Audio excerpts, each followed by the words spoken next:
We are now joined by our football insider, Otis Kirk, on the phone. Otis, first and foremost, thanks for joining us. The news coming out today that the SEC playing a 10-game schedule, all conference games, and I know that you had heard some rumblings about that yesterday after the ACC made their decision. So, tell us your reaction and then what you're hearing.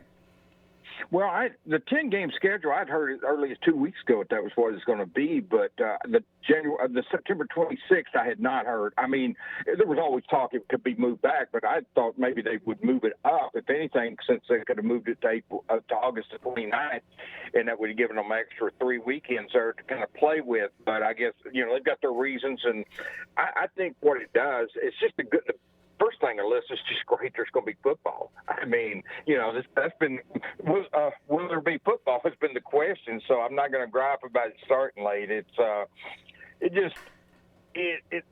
gives them some room to be flexible since they've moved the SEC championship game back to December the 19th. But it does leave a month here. Hopefully things will get better with the virus between now and then, and because I'm sure that's one of the issues, because it was not trending well. I mean, there's been more positives and more hospitalizations and stuff, so hopefully it kind of they get a little bit under control and buy them some time and it works out. I hope it does, because it's just good, like I said, there's football.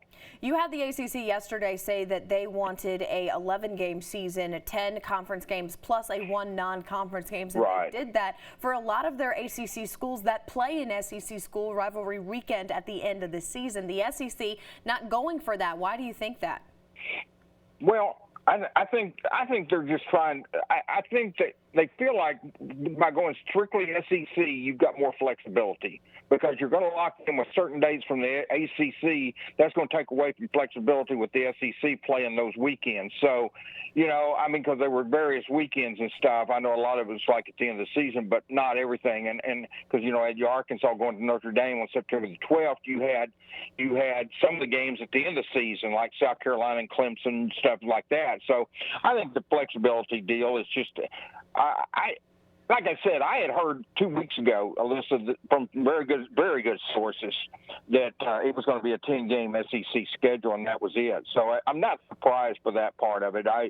Like I said, I had heard rumblings about moving it up or moving it back, but I'm a little surprised they moved it to September 26th. But as I said, I'm sure they have their reasons for that, and there's some obvious reasons why they would do that. I think there's some, maybe some issues that you could have, if you started earlier, you'd have had some flexibility there as far as weekends to play. But they've got a lot of information and stuff from medical people, science people, and stuff that we don't have, access to. So I'm sure, like I said, they made a very educated decision, and I'm sure there's a lot of good will in it. I know we will talk to Hunter later today and probably get some of those answers. So yeah, when I look at that September 26th start date, you think, oh, well, wait a minute, how much flexibility does that give you? But the SEC might be looking at it in effect where it gives us a lot of time to evaluate how fall camp goes, but also with the ACC starting September 7th and some other conferences starting, that first week or second week as well,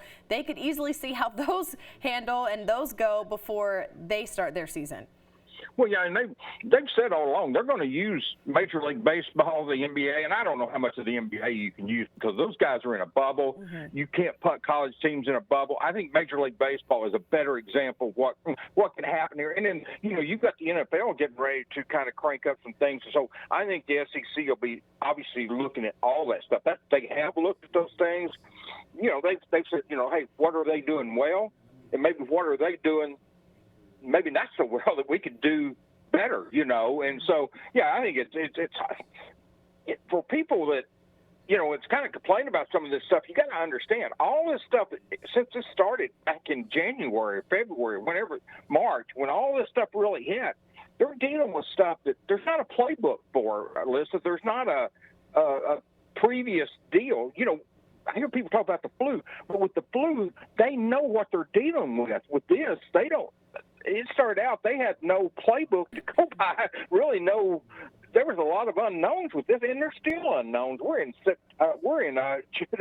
July 31st, and there's still a lot of unknown, or 30th, so there's still a lot of unknowns, So, July the 30th, we're sitting here still with a lot of unknowns. So I think it's just, it does give them a chance to look at other conferences, and they obviously will. They have, and they will in professional sports as well.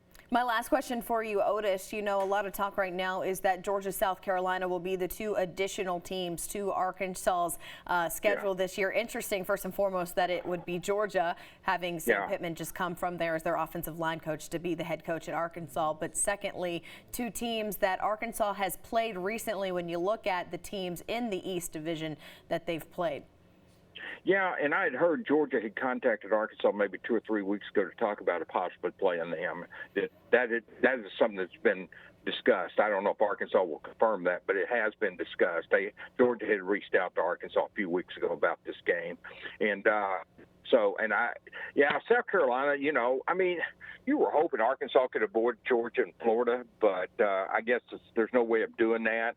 But I think South Carolina gives them a team that they can compete against, and and you have to let Alabama play Vanderbilt, I noticed. So, they've got to take care of Alabama. So, we'll get some Alabama people hating on me, and I said that, Alyssa didn't. But no, I just think like I said, bottom line is at the end of the day, you can scratch your head and say, hey, I wish this or that. But at the end of the day, if there's football this season, that's a bonus, and that's something we all should be proud of, regardless of how it turns out or what happens or the record or the ups and downs.